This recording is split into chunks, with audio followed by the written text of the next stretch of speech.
Our relationship, I think at that point, things were coming down on us pretty hard, and we started to take care of each other a lot more. Yeah. We did 72 of those shows. On September 17th, 1967, a television crew inside CBS Television City in Los Angeles rolled tape on what looked, for a few seconds, like any other rock and roll performance. Then the picture shook.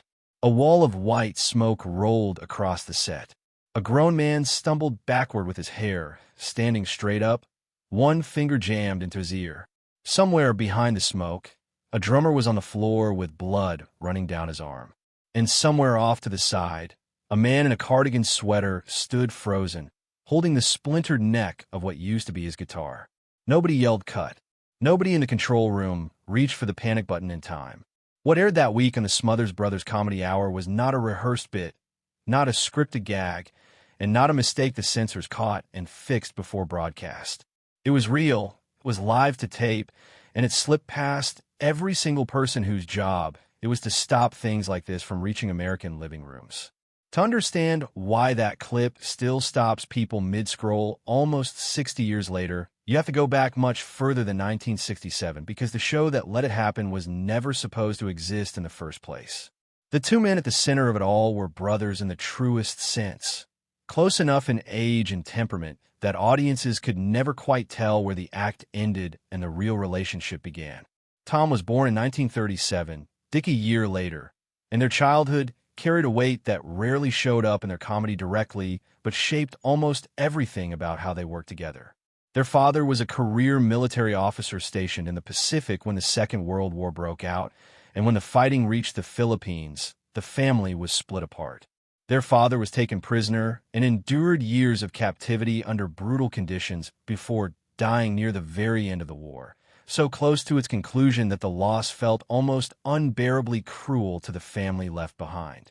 Their mother raised both boys largely on her own in California, working long hours to keep the household together. Whatever ache that left in Tom and Dick never became a subject of their act, but the closeness it forced between two brothers who had lost their father together became the entire foundation of their comedy. They learned early how to lean on each other, how to needle each other affectionately, and how to turn sibling rivalry into something an audience wanted to watch. Before they were television stars, they were barely getting by as folk musicians. Tom picked up guitar in college and put together a small group with some classmates, and Dick learned bass mostly so he could keep playing alongside his brother. The other members drifted away over time, the way college bands usually do, but Tom and Dick kept performing together, first as musicians, then increasingly as something else entirely. In between songs, they started talking to each other on stage, needling one another, cutting each other off mid-sentence, playing up an exaggerated version of their real relationship. Audiences responded to the banter more than the music, and the brothers noticed. What began as filler to cover for changing guitar strings turned into the backbone of an act. On stage, Tom leaned into being the slower, more naive brother, endlessly outmatched by Dick's dry superiority, while Dick played the exasperated straight man, forever correcting his older brother in front of a live room. It worked because it never felt performed. It felt like two people who had grown up finishing each other's sentences and occasionally wanted to strangle each other over it. Their break came at a small nightclub in San Francisco called the Purple Onion, where they were booked for what was supposed to be a short 2-week engagement. Instead, the crowds kept coming, and the club held on to them for the better part of a year. There's a story from that run about a flamenco dancer who was hurt before a show, leaving an unexpected gap in the lineup, and the brothers stepped in to fill the time with nothing but their instruments and their bickering. It became one of the moments people still talk about from their club days, a reminder that the act worked even without preparation because the chemistry itself was the show. By the time their run ended, they were commanding a fee that dwarfed what they had been paid only months earlier, and their first live album followed shortly after, introducing their brand of musical comedy to a much wider audience than any nightclub could reach. Even before the Purple Onion breakthrough, there was an earlier version of the act that almost nobody remembers today. In their college years, Tom had briefly fronted a loose, ever-changing folk group that never quite found its footing, cycling through members who came and went as school schedules and interests shifted. Dick stuck around longer than anyone expected, mostly out of loyalty to his brother, and by the time that group finally dissolved, the two of them had already discovered something more valuable than any lineup of musicians.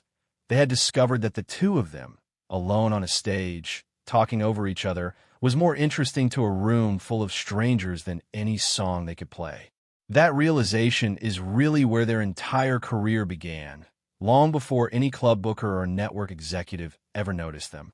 Television found them not long after their nightclub success, but the show that would define their careers almost didn't happen at all. By the mid-1960s, CBS was getting beaten badly on Sunday nights by NBC's Western drama Bonanza, which was pulling in a staggering share of the national audience and had already knocked off more than one CBS program trying to compete in that slot. Executives were desperate for something different, something that could pull in younger viewers who had no interest in another dusty ranch drama. Tom and Dick, with their clean-cut appearance and subversive sense of humor, looked like a safe bet with just enough edge to feel fresh. The network had no real idea what they were about to unleash. The Smothers Brothers Comedy Hour premiered in February of 1967, introduced to viewers by Ed Sullivan himself as a pair of wholesome young performers. That introduction did not age well.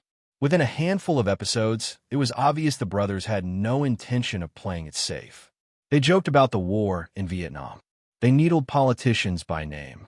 They booked musical guests who had no business appearing on a mainstream variety show, and they let those guests say and sing things that made network executives nervous. And it worked. Within weeks, the show was actually beating Bonanza in the ratings among the very demographic advertisers wanted most, a fact that gave the brothers just enough leverage to keep pushing. Tom had negotiated creative control before signing on, and CBS, hungry for a hit, had agreed to terms they would spend the next 2 years regretting. What made the show dangerous wasn't just what the brothers said themselves. It was who they led onto the stage. The writing staff read like a list of people who would go on to define American comedy for the next several decades, including a young Steve Martin cutting his teeth on scripts, along with future giants of television writing who cut their teeth fighting the same network battles the brothers were fighting. Musical guests included artists mainstream television rarely touched, performers whose politics or public images made them risky bookings. The brothers brought them on anyway. Folk singer Pete Seeger, blacklisted from television for the better part of 2 decades over his political associations, was finally invited back onto American airwaves through this show. And when CBS tried to cut a protest song he performed about the war, the resulting public backlash eventually forced the network to let him sing it again and censored the following year.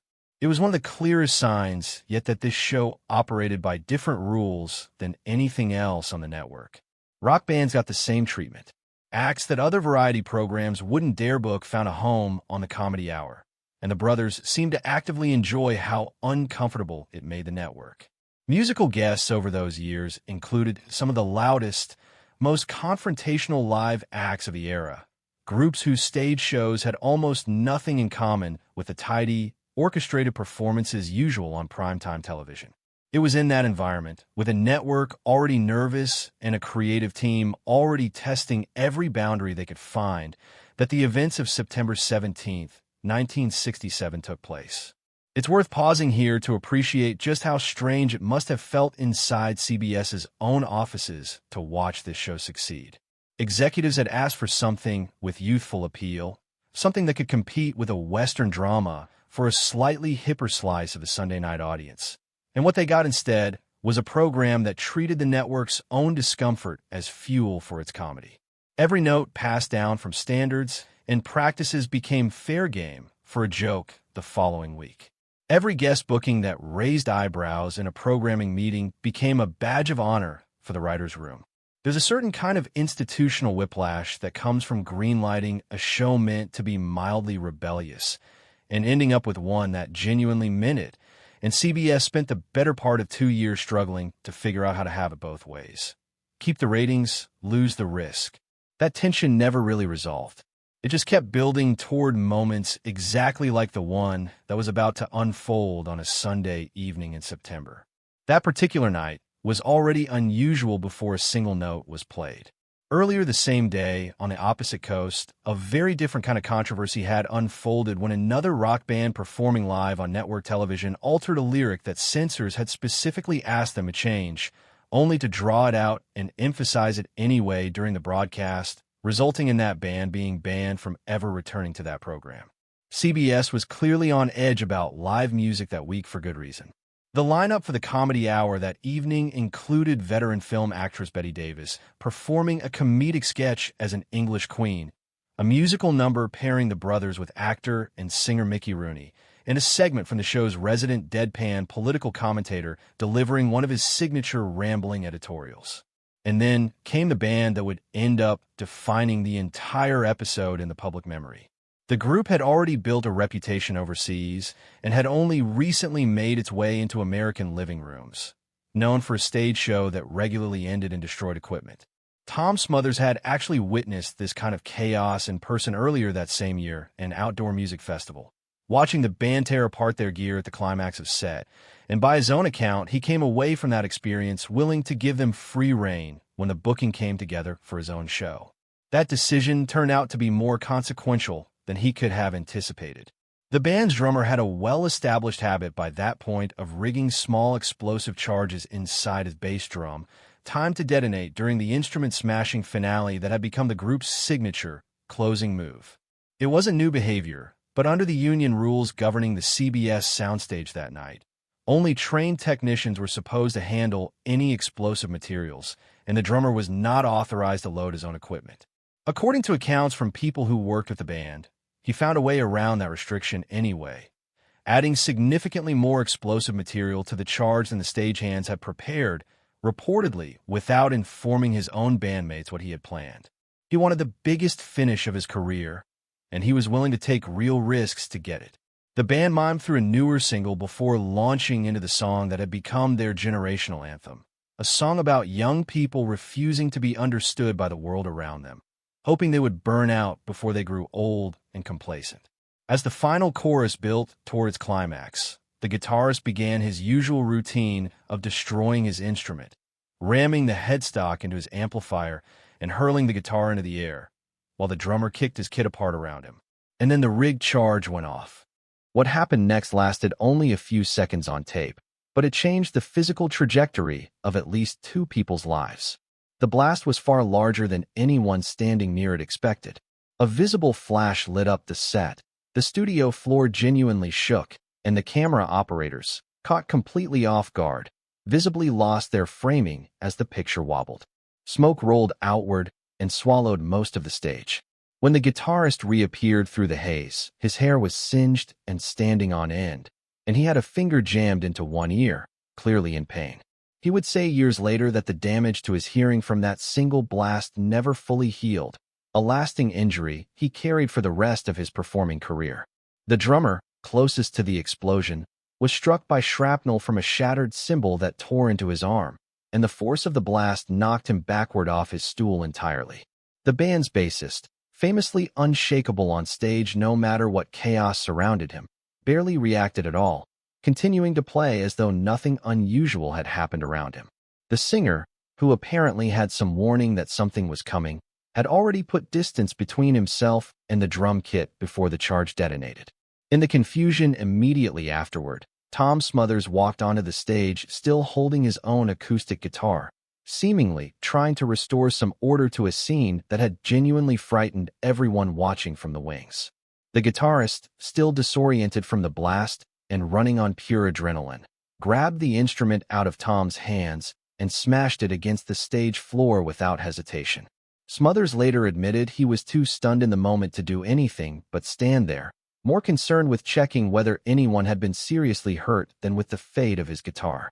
He would say afterward that people frequently asked him if the destroyed instrument had been a fake prop planted for effect, and his answer was always the same. It was completely real, and in that moment of chaos, he genuinely had no idea what was happening around him. The reason this particular clip earns the description, "not edited," is worth sitting with for a moment, because it runs against almost everything else known about how CBS treated this show.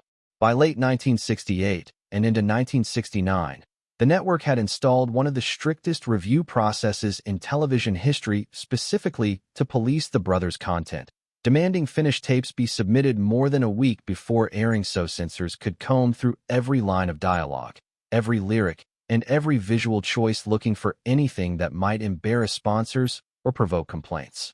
Entire sketches about censorship itself were pulled before broadcast. Performances by politically outspoken guests were trimmed down to almost nothing.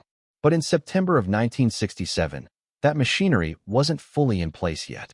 The show was still in its first year, still riding the momentum of unexpectedly strong ratings, and the network's attention was focused more on scripted content and spoken political commentary than on what might happen during a musical performance nobody had fully anticipated going off the rails. The explosion happened live in front of a studio audience during taping, and by the time anyone in a position of authority processed what they had just witnessed, the moment had already been captured on tape in its entirety. Nobody made the decision to keep it in. Nobody made the decision to cut it either. It simply happened too fast and too unexpectedly for the usual layers of network caution to intervene before it existed on film. It also helps to understand just how much manpower usually stood between a raw taping and a finished broadcast on this particular show. By the time an episode reached viewers, it had typically been picked apart line by line, with network standards representatives flagging anything that touched on the war, on religion, on drug references, or on politicians by name. Entire segments were re-recorded. Punchlines were softened or cut outright. Guests were sometimes told after the fact that portions of their appearance simply wouldn't air. That level of scrutiny is precisely why the explosion sequence stands out so sharply against everything else associated with the program. It is one of the only widely remembered moments from the entire 3-year run that reached the public exactly as it happened, without a single note, cut, or intervention from anyone whose job was to manage the show's image. Everything else people associate with the Comedy Hour's rebellious reputation came from a deliberate creative choice that the brothers then had to defend, argue for, or sneak past a network representative. This one didn't. It simply outran the system built to stop it. That's the detail that makes this scene different from almost everything else associated with the show's legacy.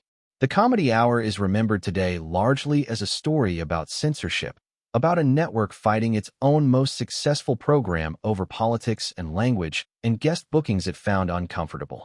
But this particular moment slipped through not because anyone allowed it to, but because nobody in the room had the chance to stop it.